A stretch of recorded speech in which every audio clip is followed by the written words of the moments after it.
Okay, so happy Diwali to all of you. We are starting uh, this book today, which is Nectar of Instruction.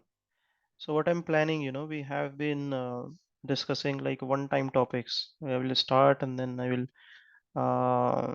end that class in like every week. But there are a lot of Vaishnav literatures are there. I mean, other than Bhagavad Gita and Bhagavatam, those are our main literature. Chaitanya Charitamrita as well. There are other literature, Vaishnav literatures are there. Nectar of Instruction, Nectar of Devotion. Uh, those are like our main other main literature that we follow.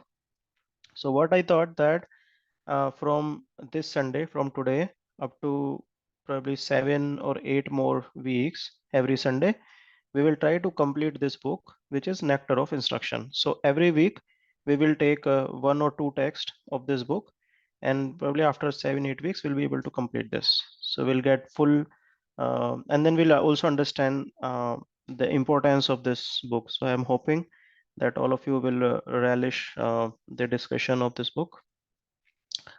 Um, so all of us started our spiritual journey at certain point of time in our life, right? We started going to temple. Some devotee connected with us, give us some prasadam in beginning, probably some philosophy. We liked something, and then we plugged in. Then we started going every week or so. Uh, so this is how the mercy flows, right? From Krishna's mercy flows through his devotees, and that comes down in our life. Um, Otherwise, you see, before coming into Krishna consciousness, we are like crow. You know, what is the difference between crow and swan? Crow always goes towards dirty things. Wherever there is a dustbin, you will find a lot of crows there. Of course, not in US, but that's the general tendency of crows. Uh, if if there is a dirt, then crow will go there. But swan is different. Swan doesn't like dirty things. He's always on very good, very clean things. So before coming to Krishna consciousness, we are like crow, and we try to enter into the world of swans. Devotees are like swans, very clean, uh, clean. Wake up early in the morning, have their nice chanting, arti, prasadam. Everything is clean. Even they will talk about Krishna only. Their dealings are clean. Everything is very clean. But our tendency before coming to Krishna consciousness is very crow-like mentality we carry. You know, everything we look at with the propensity to enjoy myself, not to give enjoyment to others or to Krishna. So that is why the acharyas, when they write scriptures, they understand that we have to bring the conditioned soul from 0 to 100. You know, the zero stage is where our mind is always going towards lower passion. Hmm? We understand that our mind is by nature going towards things which are harmful to us. My mind will not say, oh, you should read scripture whole day today and see what Krishna is telling about in Bhagavad Gita. Huh? Our mind will say, boss, it is Sunday, you should watch at least 2 3 web series back to back. No office headache today. So mind is always towards the things which are harmful to us. Hmm? Or when I was in college life, then after immediately after exams are over, our friends will say, okay, let's have a big party, let's go to Goa. That's the nature of the mind. Mind doesn't want to go do something constructive, and even if it wants to do something constructive, then that constructive, you don't know how eternal benefit that construction is gonna bring to us. Hmm? You know what I mean? So you see, over and over again, all the acharyas are talking about chastising the mind.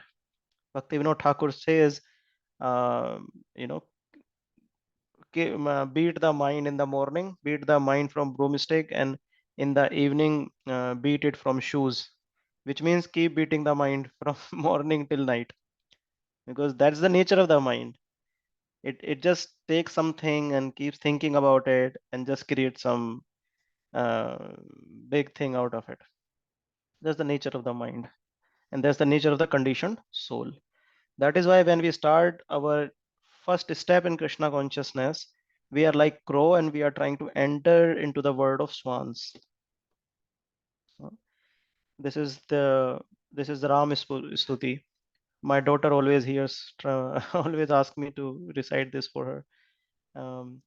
So Tulsidas ji has written this very nice stuti. He says, Shri Ramchandra Kirpalu Bhajuman Haran Bhav Bhai Darunam Nav Kanj Lochan Kanj Mukh Kar Kanj Pad Kanjarunam Kandarp Aganit Amit Chavi Nav Nila Nirad Sundaram Patapit Manahu Tadit Ruchi Shuchi Naumi Janak Sutavaram. You see, the first line of Ram Stuti is saying Shri Ramchandra Kripalu Bhaj Man. He's saying, Man, why are you going towards so many other things? Why? What is the use? Why don't you why don't you glorify the name of Lord Ram? Why don't you get attached to Lord Ram? Why are you getting attached to so many things and crying? Why? Why? Why are you going here and there? Hmm? Similarly, you see another Vaishnav song says, Bhajahu re man Shri Nand Nandana Abhaya Charana Ravind re Durlabh Manav Janam Sat Sange Toro hi Bhava Sindhu re. Again, you see here, it says, Bhajahu re man. Hey man, why are you going towards all these things? Uh, why don't you do the worship of Sri Nandanandana, the son of Nanda Maharaj, Lord Krishna. Abhaya Charana Ravindra. If you will do the worship, what I will get? If you do the worship, you will get this. Abhaya Charana Ravindra. If you will do the worship of Lord Krishna, then you will become fearless. And you see in the previous text also, he's saying, what is the benefit you will get? You will get the benefit of Harana Bhava Bhaya Darunam, which means Bhaya Bhava Bhaya. You will get out of this Bhaya of this material world. And the same thing is in Abhaya, Abhaya Charana Ravindra. If you do the worship of Nandanandan, then there is no more fear. Of what fear? Fear at every step is there. If we are driving on the road, we are fearful to some extent or to larger extent in other situation. We are driving, someone should not hit our car. uh, Appearing for some exam, students are fearful, will I get a good marks or not. And there is fear from, there is fear at every step in this world. And what is the biggest fear? The biggest fear is that I should not take birth again in this material world. That is the biggest fear actually. Uh, because if the person will take again birth in the material world, then he understands that I will have to suffer back again the same miseries that I have been going through, isn't it? So there is a lot of focus of acharyas when they start educating the new person into Krishna consciousness, that ask him to be cautious of mind. You know, we completed, right, Bhagavad Gita crash course. So in second chapter, Krishna is also talking about mind. In the beginning, when he started educating Arjuna, he talks about mind. He says, don't hear of mind. Mind is your biggest friend and biggest enemy also. Huh? If you will start hearing your mind, biggest enemy. And if you start educating the mind using your intelligence, biggest friend. Right? So see why I'm telling you all this when the topic is nectar of instruction. Um, while we are starting our steps in Krishna consciousness and we start chanting, then we hear a lot of things like chanting is everything. Hmm? In the beginning stages, we hear many sadhakas, they say, oh, we are chanting, but is it really fruitful? Because my mind goes here and there, what to do? So we tell them, don't worry, just keep chanting. Hmm? Right? Um, so as a initial sadhaka, one person is chanting 1 round, 2 round, 3 round, 8 round. Someone are chanting 16 rounds. I know some of them are chanting 28, 32 rounds also. There is one devotee in Mumbai, he chants 64 rounds every day. There is one devotee in Vrindavan, he chants 128 rounds every day. So no matter what stage we are on, this book, Nectar of Instruction, is the book which brings one to the highest level of Krishna consciousness. So this book does a lot of things actually. This book is for everybody, no matter at what stage the person is. But this book sets some guideline for the sadhaka so that he can advance in Krishna consciousness. So for example, there is when I teach my daughter, if she will write anything on the paper, I will encourage her to continue writing. Similarly, when we start in Krishna consciousness, when we start chanting, we encourage the person to chant more sincerely with more quality. All those things are fine, but ultimate goal for us is to get Krishna prem. How would that happen? Through chanting or other processes of, I mean, chanting is the topmost, and then there are other processes of Sharanam, Kirtanam, Vishnu Smaranam. But how do we develop more quality, more taste in chanting? That comes by following these instructions, nectar, the nectar of instructions. Why this is nectar? Nectar means permanent. If we follow these instructions, then this will give us permanent benefit. Hmm. We can give someone some instruction, hey, you should not be behaving like this. Okay, fine, but that behavior is not going to be permanent with him. In the sense, after time, is well, he will have to be educated again in the next birth, isn't it? But this is nectar. If he will follow in this life, the same behavior he is going to continue in the next life. Why? Because this is the nectar of bhakti. This is not some material instruction that he is following. So we are gonna start Nectar of Instruction today on this note. Nectar of Instruction. These are the key themes in this book, Nectar of Instruction. Uh, so first key theme is mind and sense control. Why do we need it? Can we just keep on chanting? That is good, but for our own personal uh, taste in Bhakti Yoga, it is very much recommended that we work on mind and sense control. So this book, even the first shlok itself, the first text itself talks about mind and sense control. And we will read that Purpad is mentioning in the purport, in the preface of this book. He says, without the mind and sense control, there is no question of advancement in Krishna consciousness. You know, so this is so important. So this book talks about mind and sense control. Also, you see, let's say I have spent some years in Krishna consciousness, and I narrate the real incident actually. This happened some time back. So I met one devotee, and I asked him that you completely stopped coming into the temple. I have not seen you last 2 3 months. What happened? Then he said, no, I just got busy in my own stuff. So I said, no, no, please tell me there is something else. So he said, um, actually what happened 2 3 months back when I was in temple, and I was washing some pots. Then another devotee came, and he was initiated devotee, senior devotee, and he started behaving like this. He had no control on how to talk to me, and then I immediately left all the pots there, and I left the temple, and after that I stopped coming to the temple itself. So you see, the point here is that a lot of things that this book is talking about, which clears our conception about what is our goal. Our goal is not to socialize in bhakti yoga. We are not here to have friendship and good create some networking and all. Our goal should be very clear, right? Second thing is that when we grow, become senior, let's say initiative, then we should be knowing how do we deal with people, how do we control our senses. If we see wrong things, we should not be angry upon those things. Or even if we are, then how do we channelize that anger to create a nice synergy between devotees.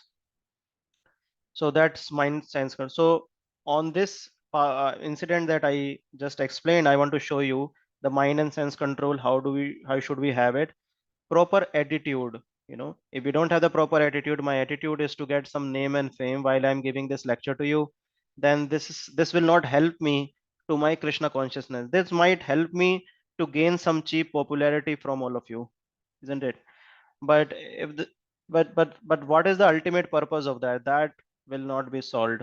The ultimate purpose is to get Krishna Prem, but that will not be solved. So the book keeps you in check. The book is very important. This keeps you in check if you are doing the right things or not. Then comes in ISKCON purpose. So there are a lot of Vaishnav Sampradayas, and all of them are, if not all, but there are four authorized Sampradayas, and every Sampradaya has many other sub Sampradaya also. We can connect with anyone. All of them goes to Krishna. That's not a problem. But in this book specifically, Prabhupada is mentioning about ISKCON's purpose. So while we are in ISKCON and we have some inclination towards other Vaishnav Sampradaya in Vrindavan or elsewhere, then we would be able to understand in this book how ISKCON is different and they are different. So we will be able to see our position and their position, even though both of us are trying to serve Lord Shri Krishna. The book is also talking about guru and disciple. A few class back, I think Smita Mataji was asking me how to choose a guru, how to become a disciple, So all those questions will also be answered in this book. Sadhu Sangha, which means association of devotees. You see, when it comes to association of devotees, sometimes we think that talking about office affairs, you know, or family affairs is also devotee association. or or just or talking to any devotee is a devotee association, you know.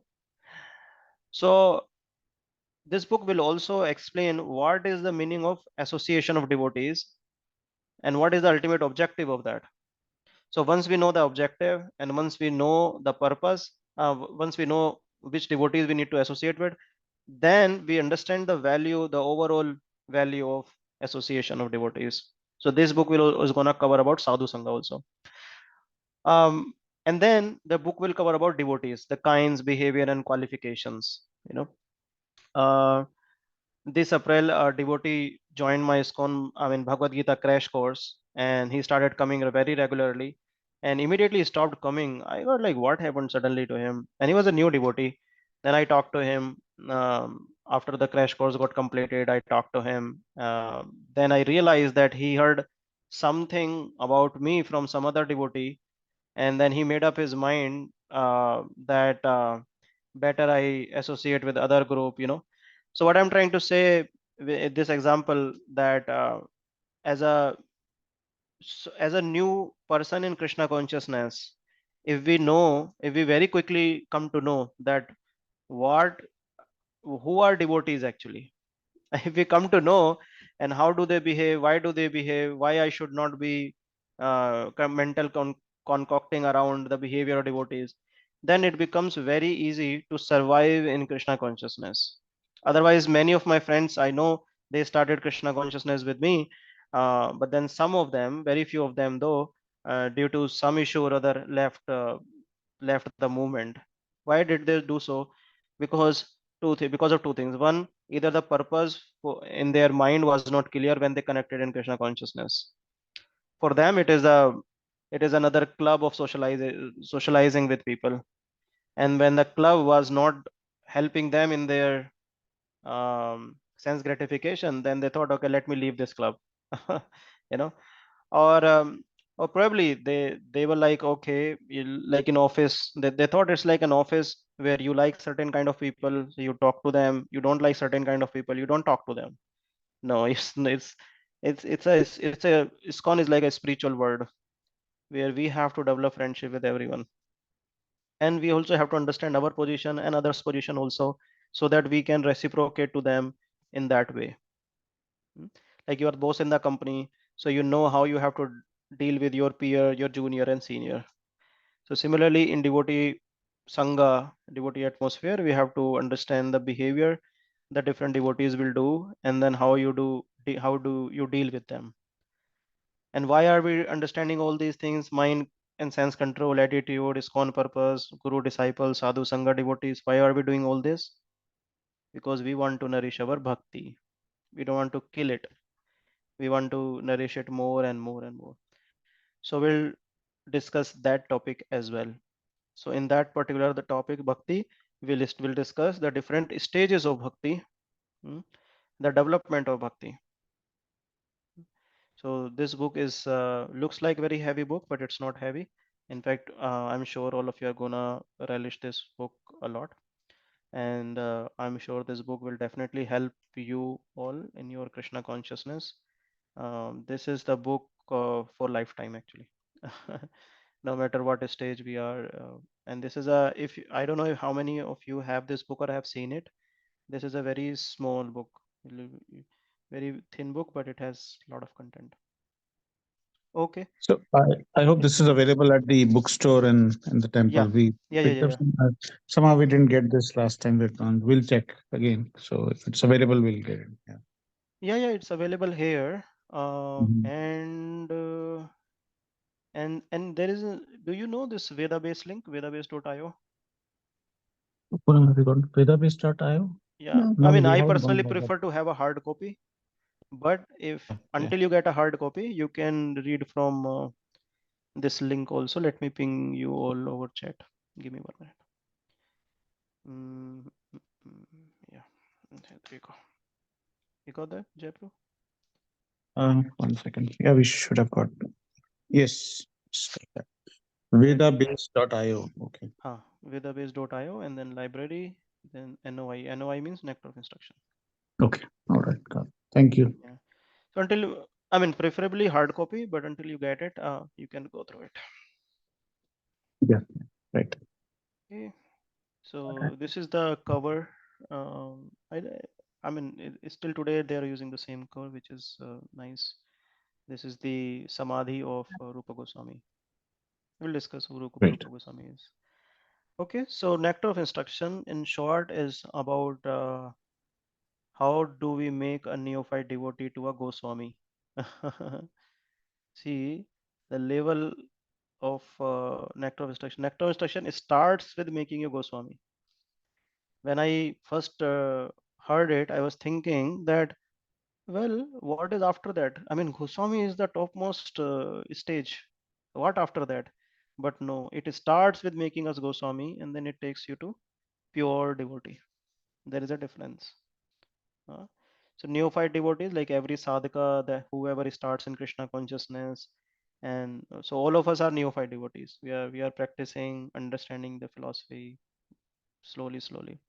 So we all of us are trying to be a devotee. Okay, Udit Prabhu has shared the PDF also in WhatsApp group. He's saying, thank you, Udit Prabhu.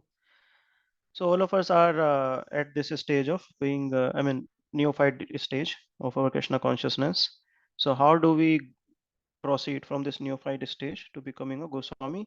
And then from Goswami stage, how do we become a pure devotee? What is Goswami? Goswami means who Go means senses and Swami means master, who has full control on his senses. Uh, you have like a full plate of rasagulla in front of you, full control. Can't eat it. I mean, you have full control in terms of how do you want to eat it. One time, Alexander, when he was coming to India, he approached his master, spiritual master. I mean, so-called spiritual master. They were not following as such any core philosophical spirituality, but he had made some guru. His name was or Aristotle, Aristotle or probably Pluto. So he approached him, and then he said, "I'm going to India. Do you have some instruction for me?"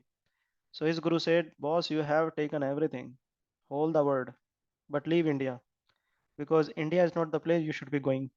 He said, "Why? That's the last place left. I mean, I just want to go and conquer it. I just become the empire of the whole world." He said, "No, no. India is very rich in terms of his spiritual culture. Lot of Vedic wisdom is there, and there is no point of you just to become an emperor. You go there. So I won't suggest you go." Then he said, "No, no. I want to become the emperor of the whole world. So please let me go." He said, "Okay, even if you want to go, then I have one instruction for you. You go and meet saints there. A lot of saints live there. They have a lot of knowledge. You go and meet them." Then he said, "Okay, I'll meet them." So when he came here, he found one sage and he was in meditation. He was like in a jungle, in a forest. He was in meditation. So Socrates when sorry Alexander went there, and he said to that sage, he said, "Why are you sitting unnecessarily here? You closed your eyes. You must be praying something. For something you must be asking God, right? What is that thing I cannot give you? I mean, I am the emperor of this world. Ask me, I'll give you." So this sage this sage said that uh, I mean, he smiled. He did not say anything. So he insisted again. Alexander insisted again, and the sage looked at him, and he said, "Who are you? You are simply the servant of my servant. Who are you? You are simply the servant of my servant." Alexander got a shock. It's like, how can you say that? Don't you know? I'm sitting on my horse, and you see my dress and everything. Don't you know that I'm from? Even if you don't know I'm the king, you should know that I'm from royal family. Even if you don't know that I'm king, then how dare you to say like that? And who are you? You are simply some old man sitting here closing his eyes. So he immediately took the sword out to cut the throat of that sage. But then immediately thought, let me ask him what is it meaning? Because what is it? You are the servant of my servant. What is it? So he thought for a while and he said, what does it mean? Servant of the servant. Then the sage said, you see, the anger is in my control. Means I am the master of my anger. Being angry is not the problem. How do you use your anger is the problem. If we use the anger without intelligence, just do anything out of anger, that's a problem. But Hanumanji was angry, but he used the anger in Lord's service. He burned the whole Lanka. So he said, the sage said, I am the master of my anger. So anger is my servant. But you see, out of your anger, you are not using any intelligence or anything. You just took the sword out and you're ready to just kill me, even without me explaining you anything. Uh, so you are doing a lot of things around the world out of your passion. I want to become the emperor of the world, but you don't know the purpose of life itself. Why do you want to become the emperor of the world? So you are completely master of your senses. Whatever your senses are saying, you are just doing that. So what are you? You are the servant of your senses. Actually, not the master. I am the master of my senses. You are the servant of the senses. So you are the servant, and my servant, the senses are your master, which means you are the servant of my servant. Um, so that's how he got some awakening that that he is not, he is simply the servant. But the sages, the devotees of the Lord, we are sadhakas, so we are still not in the Goswami state where we can say we are the master of the senses. But this book is targeting to take us to that stage of Goswami. Okay, and from the stage of Goswami, where a full control of the senses, then the actual knowledge will start revealing, and from there the book takes us to the pure devotee stage. So our goal is clear. What is that? Krishna Prem, and what is the mean? Following these 11 instructions from this book. This book is called Nectar of Instruction. And it's not nectar of suggestion. You know the difference. One time Prabhupada was saying, hearing means knowing, and knowing means following. Uh, Hearing means knowing, and knowing means following. Which means if we are just hearing and we are not following, there is no point of hearing also. So this book is not a nectar of suggestion, that it is saying, okay, you do it or don't do it, but it's saying nectar of instruction, do it. For example, you come to my house and you say, can I have a glass of water? And I just hear it and I'm sitting silently in front of you, like, oh, didn't you hear what I say? You need a glass of water. So it's an instruction you have to follow. So we have to follow the instruction that Srila Rupa Goswami is giving in this book. This is the nectar of instruction. And how many are there? There are 11 instructions. For sadhakas, at our stage, we will discuss first 7, probably eighth also we'll see. So we'll discuss initial 7 or 8 instructions in this book. Okay. So in the bhakti yoga practice, there are 9 stages that we are at. So Shraddha, Shraddha is the initial stage of the sadhaka. So for example, when I advertise that I'm going to take this Bhagavad Gita crash course, not everybody came to join this class, only few of them.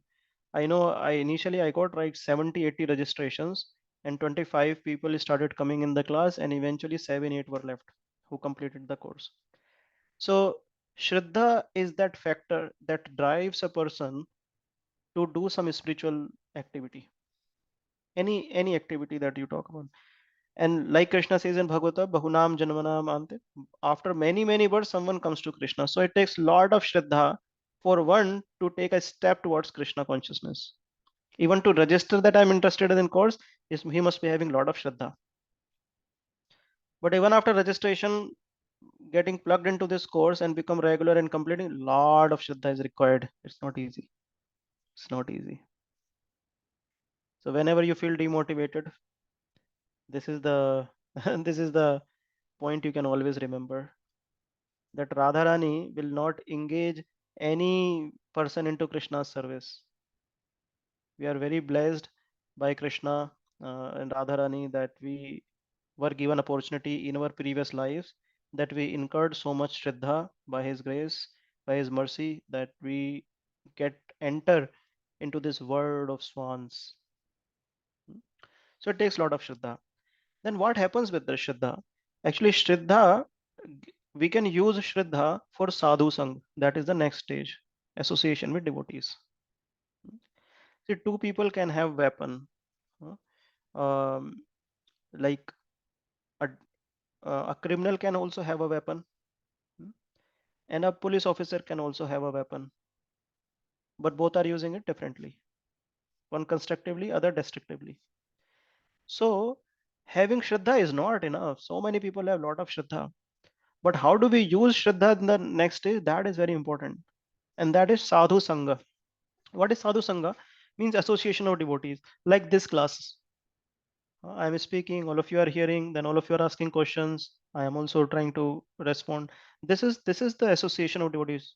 This is Sadhu Sangha. So the next stage, what happens with Shraddha is how we try to go into the association of devotees. Why? So we can increase this Shraddha more and more and more and more and more. Otherwise, it will stay at particular state, and we will probably use it somewhere here and there, not very constructively. But when we use this Shraddha for Sadhu Sangha, the association of devotees, that increases like anything. It's like a circular, Shraddha, you use that Sadhu Sang, it again pushes Shraddha back. Then you use the same Shraddha for more Sadhu Sang, it again increases more. And then again, when it increases, you again do more Sadhu Sang, it increases more like that. Both of them keep pushing each other. Shraddha pushes Sadhu Sang pushes Shraddha. That's the next stage. Then Bhajan Kriya. Now, what would happen in Sadhu Sangha? What would happen in association of devotees? Devotees will talk about Krishna. They will talk about chanting, hearing, reading, all these things. Then we also start doing that. Like my wife in 2018, when we got married, I never thought my my wife will start chanting, but she's chanting now. Why? Because we are living in this Radha Karachanji Dham. So many devotee families are there. She keeps getting association of devotees. She's also chanting. That's become very natural, very natural. It becomes very easy. I mean, it doesn't take a lot of effort when you are with devotees, because devotees makes it very easy for us to do bhajan kriya. So that's the next stage. See, when I'm saying next stage, it doesn't mean that it's not like we are in nursery, KG, first, second, third, fourth, fifth standard classes. Like once you are in 10th standard, um, you have passed ninth standard, you don't need to go back. It's not like that. Different stages means you are when you are in the third stage, you are increasing the previous stage more, or relishing the previous stage more. You can say like that. Like when you start doing bhajan kriya, you will like association of devotees more and more and more. If you are not doing bhajan kriya, you will like to stay away from devotees only. And when you stay away from devotees, your shraddha will not increase also. So I think this point should be very clear to us. Shraddha, Sadhu Sang, Bhajan Kriya, all of them, when we keep increasing, all of them are increasing each other or decreasing each other, depending on the time we are spending in them. Now, what happens with Bhajan Kriya? Anarth Nivritti. Okay. Um, in the, yeah. So what happens with, we are here, huh? Bhajan Kriya, oh, sorry, Bhajan Kriya, and then what happens? Anarth Nivritti. In Anarth Nivritti stage, so what are anarthas actually? Uh, there are a lot of unwanted desires that we have in our heart, you know, lot of unwanted desires. Those are not required, but and in fact they are blocker for us to do devotional service, to do bhakti. So and these are not good desires, no. Like good and bad, this duality is there in the word, but some desires are really bad, like being envious of someone. What is our benefit in being envious of someone? Correct, no? These are anarthas in our heart that we want to harm or hurt anyone, I mean someone else. uh. so these these anarthas, you know, the lust, anger and greed, being envious of anyone, uh, all these anarthas will start decreasing. These are unwanted desires, or you can say unwanted attachments that we have with this body, others body, you know. So these are anarth nivritti stage, we call it. And then it helps to increase our nishtha in Krishna consciousness. So we become steady. Hmm. We are irregular in chanting our rounds, but slowly our nishtha is increasing. We are becoming regular. Then we are increasing. Again we are back and forth, you know, on and off. But now we are steady there. Again we are increasing on and off, but now we have study there, like that. So Shraddha, Sadhu Sang, Bhajan Kiya, Anarth Nivritti, Nishtha, and all those activities bring us to the stage of ruchi. eh? And what is ruchi? Ruchi means we develop some taste. In some taste means um, like getting addicted to something. Like some time back, I was addicted to this Starbucks coffee. You know what is that name? Java chip frappuccino. I was very addicted to it. Anytime I will say Starbucks, I immediately stop the car, I'll go enter into there, and then I'll have the Starbucks. I'm addicted to it because I developed some taste for that. So it's like that you develop some taste for Krishna consciousness, and then anytime you hear that there's some lecture is happening, devotees are meeting for kirtan, some festival is happening in the temple, you immediately feel like going there. I mean, not feel like, but if in fact you feel, you will be pushed to go there because you developed some taste for that. And then what you can call it as attachment also, asakti. That is the next stage. You become attached to it, and these are very high stages actually. These are also very high stage. Ruchi, asakti, bhav, prem, these are very high stage actually. Ruchi, asakti, bhav, prem, very high stages. So we are still struggling in these stages, the first five. Okay, so these are the 9 stages of bhakti yoga. Anybody feels that it is very heavy what we have been discussed so far? Or how many of you feel it's not heavy, it's going fine? Hmm? Neha Mataji, you think it's heavy? No, we're good. Okay. Uh, right. So in this book, you know, Nectar of Instruction, huh? Give me 1 minute. तेरी mummy कहाँ है? एक बार जाओगे mummy के पास? Mummy को बता दो मेरी क्लास चल रही है ना? Close the door, please. So in this book, you know, Nectar of Instruction, it takes us to Shraddha to Prem. So let me quickly show you. So Shraddha was our first stage, right? And then from Shraddha, from our first stage, we have got the last stage, Shraddha to Prem. So in this book takes us from the very first stage that we start our Krishna consciousness to the topmost stage of Krishna consciousness, which is Prema. Hmm? These 11 texts, the verses takes us from Shraddha to Prem. Now, first three texts talks about Shraddha. How do we nourish it? There are a lot of things this book is telling about Shraddha, which means there are some do's and don'ts around increasing our Shraddha. And then association of devotees, sadhu sangha. How do we associate with devotees? How do we deal with them? How do we talk to them? What should be our center theme when we talk to devotees, like that? Now text 7 is talking about other stages of bhakti like bhajan kriya, anarth nivritti, nishtha, and ruchi. So this is gonna be our um, uh, I mean in the upcoming weeks we will talk about these uh, first 7 texts. We might touch text 8 a bit. We'll see how first 7 goes, and we'll not talk about text because these are very higher stages of devotion service. So bhav and prem will not discuss. Okay, let's talk about 6 Goswamis of Vrindavan. Yeah, can you take a minute here? I need to quickly. I will be right back in a minute. I need to reuse the washroom, please.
I'm so sorry for the pause.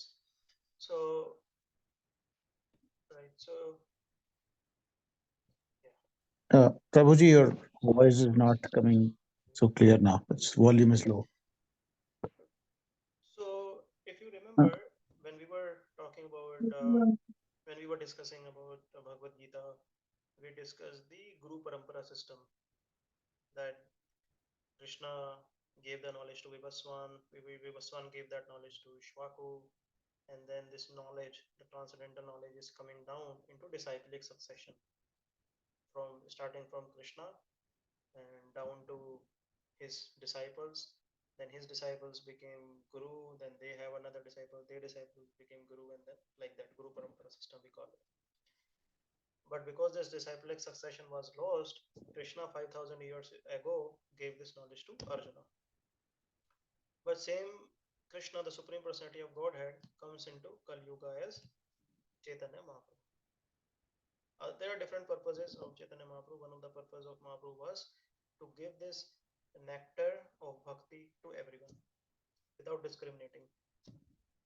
Like Jagai Madhai, we discussed about Jagai Madhai. They were very, I mean, what crime that they had not done in their life. Then, but Chaitanya Mahaprabhu gave them also the Krishna prem, the biggest nectar. Uh, oh, why you are not able to hear me? Thank you for letting me know. Is it okay now, Jaipur? Thank you. Um, so is it okay, Jaipur? Yes, yes. Now it's Okay, okay. thank you for highlighting that. So what I was saying that Supreme Personality of Godhead, Lord Shri Krishna, comes in Kali Yuga to bestow the biggest gift to the mankind, which is bhakti, and without discriminating about who is what. Like other incarnation of Krishna, like Krishna came as Lord Ram, Narsim Dev, and he comes as his avatar, Purna Purushottam Roop Krishna himself in Dwapar Yuga also. But in all the other incarnation of Krishna, he was doing two things. What? He was either killing the demons or he was associating with devotees only. Those were his devotees, he was associating with them, giving them pleasure, taking service from them. That's all.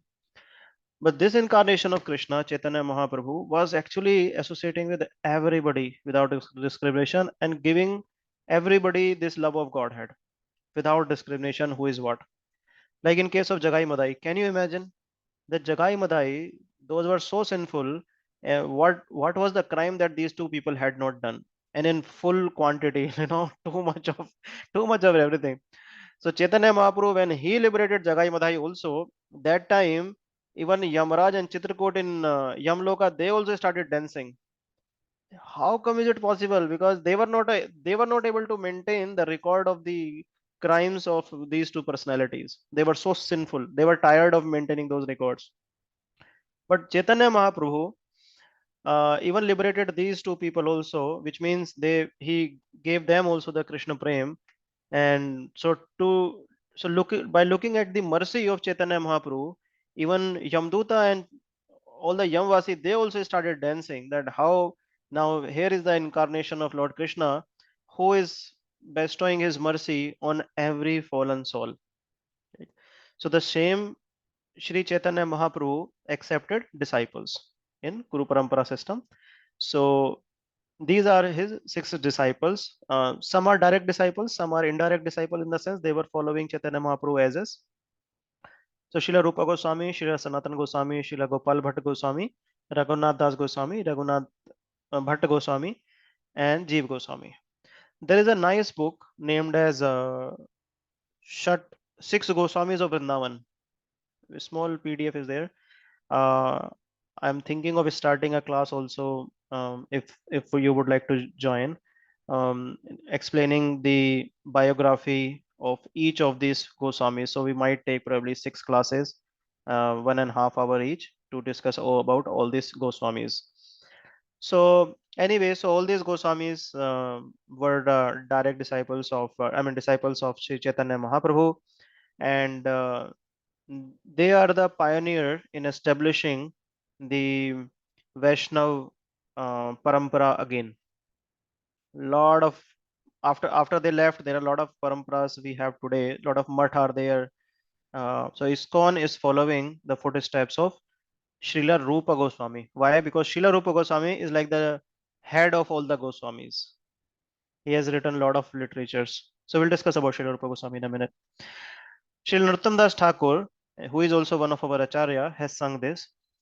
रूप रघुनाथ पदे हैबे अकुति कबे हम भुजबे से युगल प्रीति. When I am eager to understand the literature given by Goswamis, then I shall be able to understand the transcendental loving affairs of Radha and Krishna. So he's saying that all these Goswamis have written the different literatures, and when I will be eager to understand them, then these Goswamis, by their own mercy coming through these literatures, will make me understand the loving affairs of Sri Radha and Krishna. Now, now the question comes: who is Srila Rupa Goswami, right? So we'll discuss more about it when we'll have the class for six Goswamis separately. But um, to give a little understanding or little incidents that happened in Srila Rupa Goswami's life. Srila Rupa Goswami was extremely dear to Chaitanya Mahaprabhu, and so Sanatan Goswami was his elder brother, and he got all his teachings from Chaitanya Mahaprabhu or his elder brother, Sri Sanatan Goswami. And actually, these two brothers, so Rupa Goswami and Sanatan Goswami, they were Brahman by birth, and they were very knowledgeable, and they heard a lot of glories about Chaitanya Mahaprabhu before meeting him. So there was one person, his name was Nawab Hussain Shah, and he was from Momdan's family. He was a king that time, and he came to know that he had to hire two intelligent person in his kingdom if he wants to rule people properly. So he hired Rupa Goswami and Sanatan Goswami. So both these brothers were reluctant to be the ministers in Hussain Shah's kingdom. But Hussain Shah said that if you don't become my minister, then I will kill rest of the Brahmanas also. So like that, these brothers were forced to be the ministers in his assembly, in his ministry. So both of them joined his ministry, but both of them had deep desire to meet Sri Chaitanya Mahaprabhu, because both the Brahmanas have read all the literatures and they knew that the essence of all the literature is to do bhakti, and Chaitanya Mahaprabhu is Krishna himself. So they wanted to take his darshan and understand from him, discuss from him, take his blessings and instructions and diksha and everything.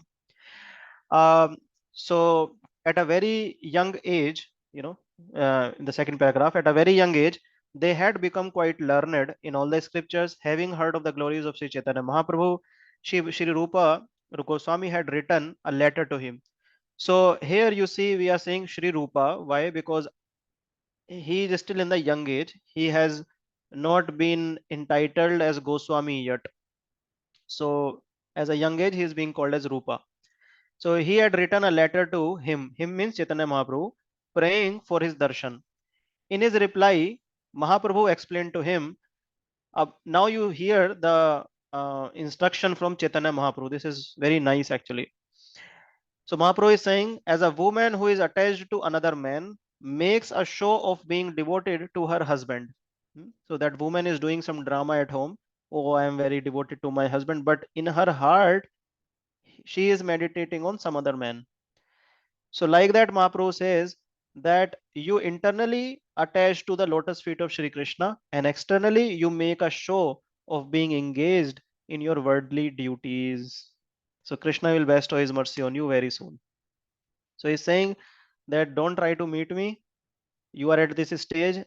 At this stage, I would request you to be in your household life, in your heart, stay connected with lotus feet of Krishna, and externally, don't make a show of devotion.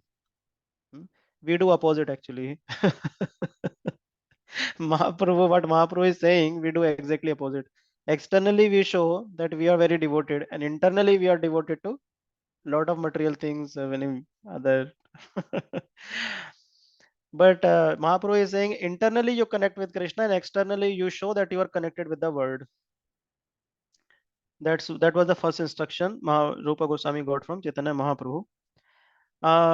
So then, so like that, slowly, and they were doing their affairs, but eventually what happened, I mean, eventually Rupa Goswami could not do that for long.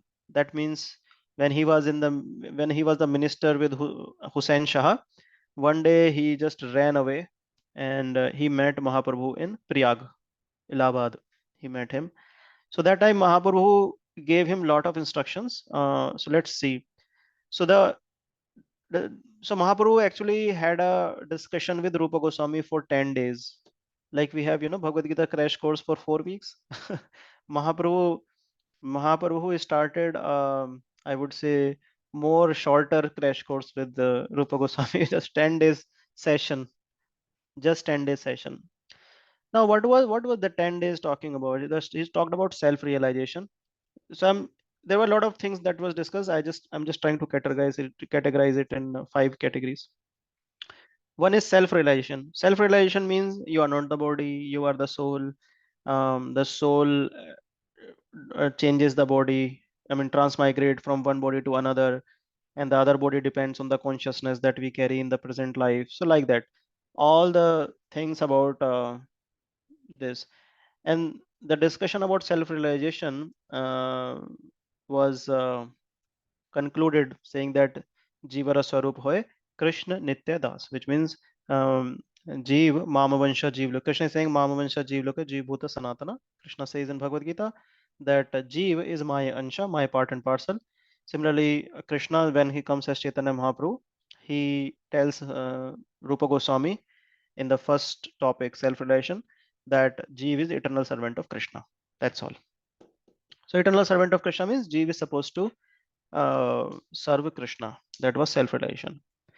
And then Mahaprabhu starts telling him about serving Krishna, right? So that's the first category. He tells that you are not the body, you are the soul, and the soul is eternal servant of Krishna. So soul is supposed to serve Krishna. That's all. Which means serve Krishna means soul is supposed to do bhakti. Okay. And then he starts Bhakti Lata. What is Bhakti Lata? Bhakti Lata means uh, what is I don't know the English of Lata. Bhakti Lata. Anyone knows the English of Lata? I forgot. There's something like this. You put some seed in the ground and then it grows. Then it becomes Lata. This is called Lata. Creepers. Eh? What is it? Creepers.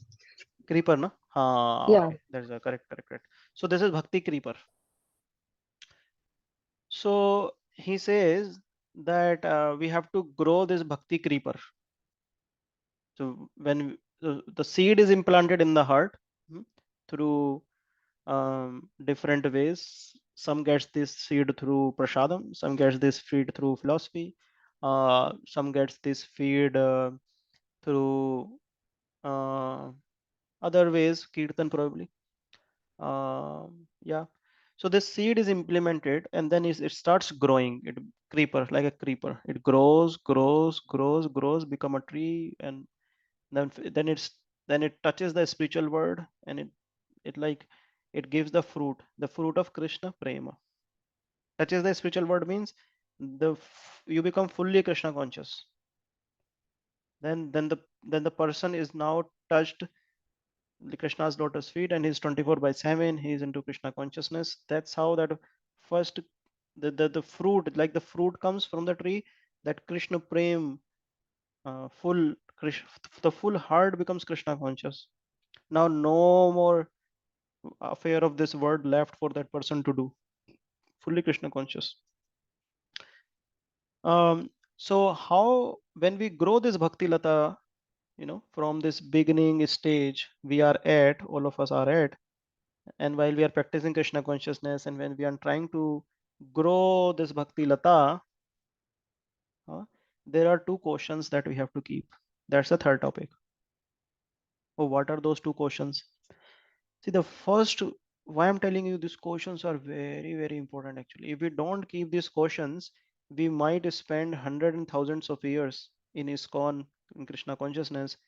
We won't taste the nectar what Srila Prabhupada and Acharyas are giving to us, trying to give us. So these two questions are, first is Hatha Matha, one is called Hati Matha Aparad. Uh, I don't know the exact, there is one text also for this, but it means that we should not be doing Vaishnav offense, which means we should not be displeasing any Vaishnav, knowingly or unknowingly. We should not. This is called Hati Matha Aparad.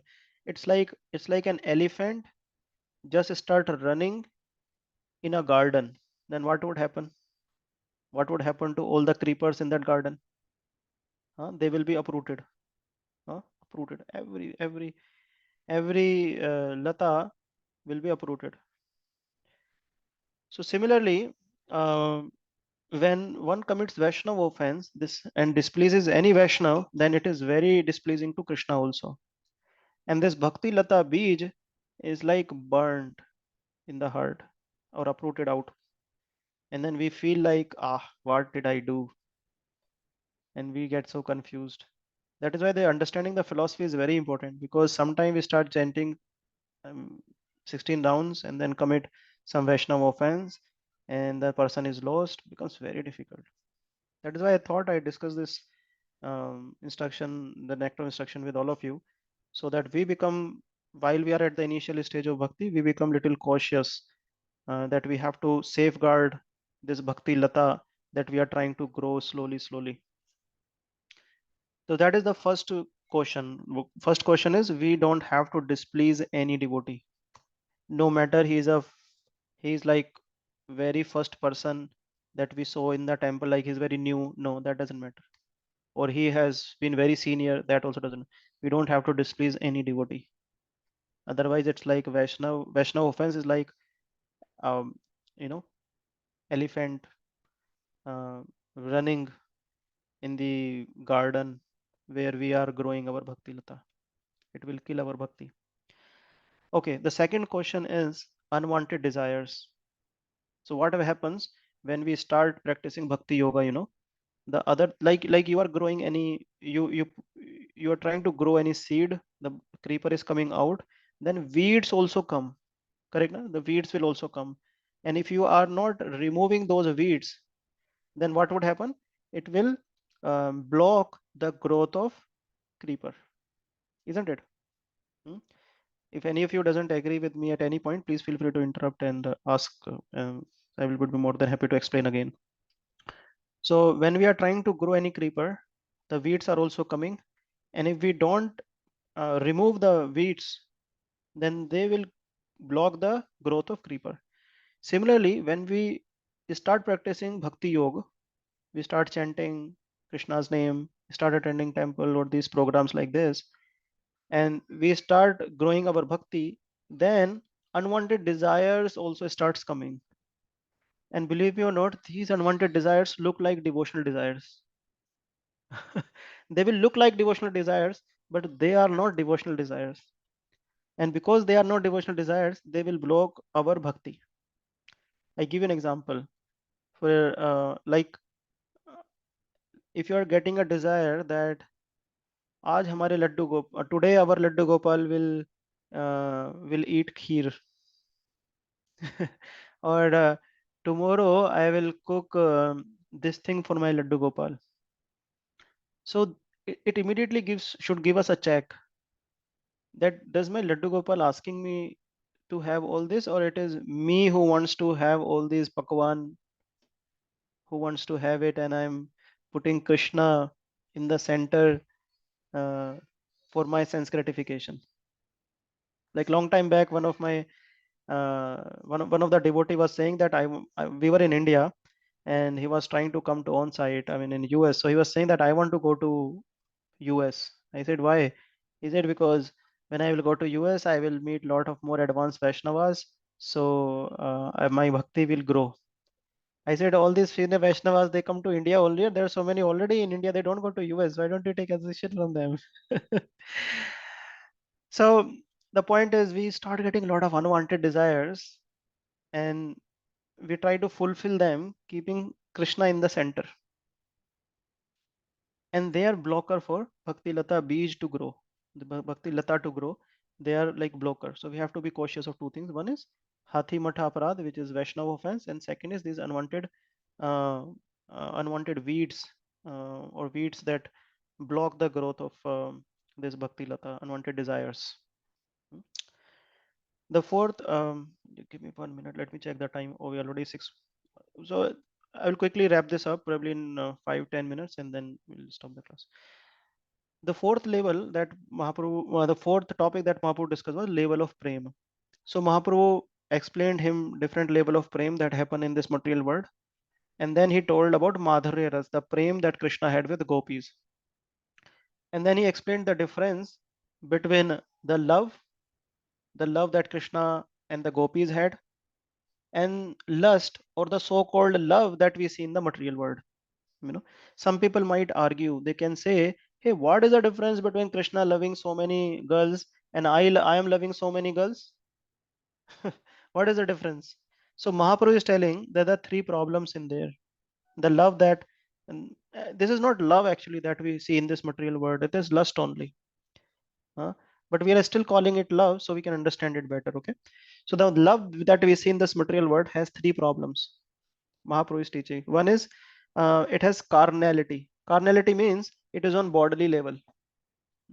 For example, a boy is saying, "I love this girl very much," but would that boy will still love? Would that boy still love the girl if the girl, let's say, uh, suddenly gets some disease which distorts her skin?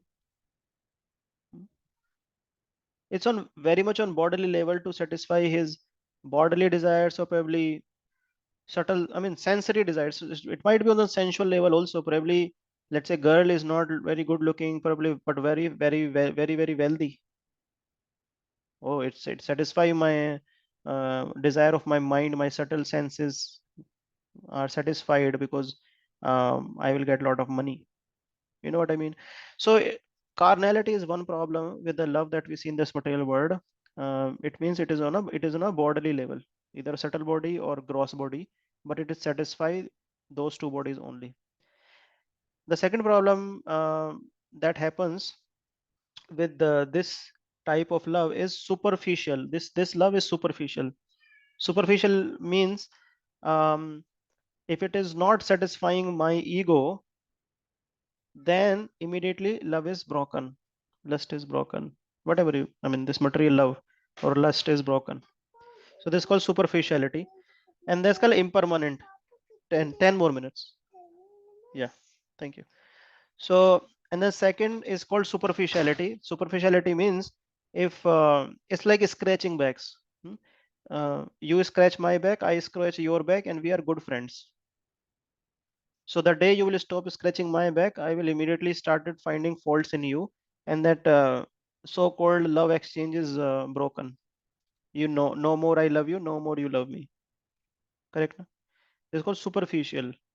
There are a lot of songs I will uh, चांद तारे तोड़ के लाना और ये सब. I mean, there's so many songs have been made, but we see what happens in the real life after marriage, right? It's like real marriage, or how it this is like superficial love, and impermanent. Impermanent means no matter everything is going how good, it might be the best thing, like a girl goes to boy, a boy goes to a girl and says I love you, girl also says oh yes I also love you. They get married. After marriage also everything is going fine. They have kids are also going nice. Everything is going fine between a boy and girl. But then time factor will kill. One of them will die first, other will have to suffer. So the impermanent nature is also always there in this. So there are three things, right? Carnality, superficial, and impermanent. So Mahaprabhu is saying that this is not love, this is simply lust coming out of these material bodies for sensory pleasures, and it is impermanent also.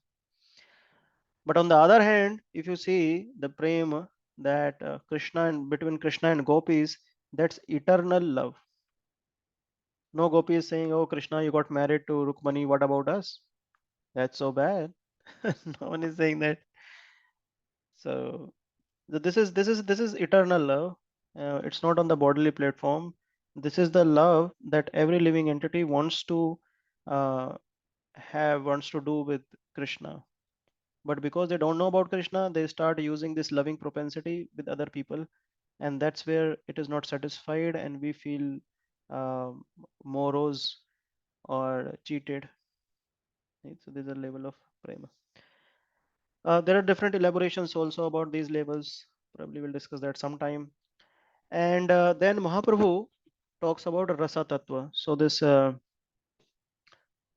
sorry, actually what we discussed about rasa tattva, the level of prem, Mahaprabhu discussed that what we starting in bhakti, it's like sugar cane, and you make it more, you like a sugar cane juice. If you take the water out of it, uh, then it become more condensed.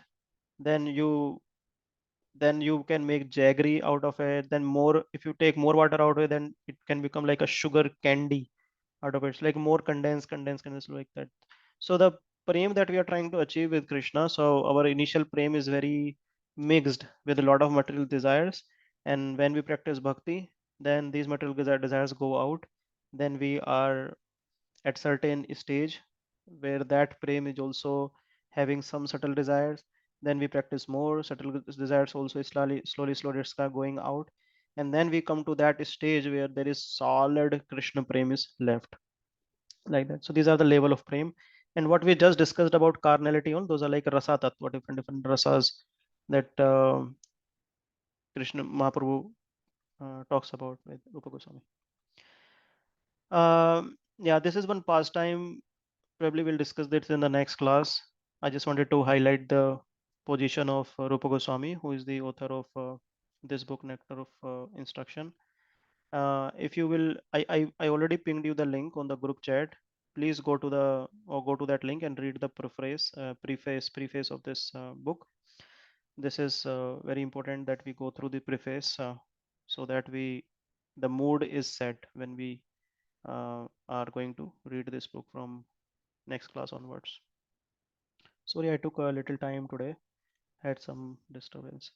If there is any question, we can discuss. First of all, I want to hear from, because we have less people today. Do you feel that we should be reading something else? Jai Prabhu, Neha Mataji, Poonam Mataji, Shweta Mataji, or you are fine to continue this book? Yeah, we are fine, Prabhuji. Continue. Okay. Yeah, fine Looks to good. continue. Looks good so It's far. the same here, Prabhuji. Yeah. Yeah. Yes. Okay. We'll continue. You're fine. Yes. Okay. Okay. I was telling Udit Prabhu that 3 years back we covered this book in 2020 when COVID started, So Udit Prabhu, myself, and there were few more devotees. So that time I took this book with them, and after 3 years now I'm starting it again. I'm very grateful to all of you. All of you are giving me a chance to uh, purify myself by discussing this book again. Okay. If there Yes, is Roji, anything, so I want to share something. yes, Udit. Uh, Roji, yes, as you have discussed the memory of 3 years back, actually, by your mercy, it was the first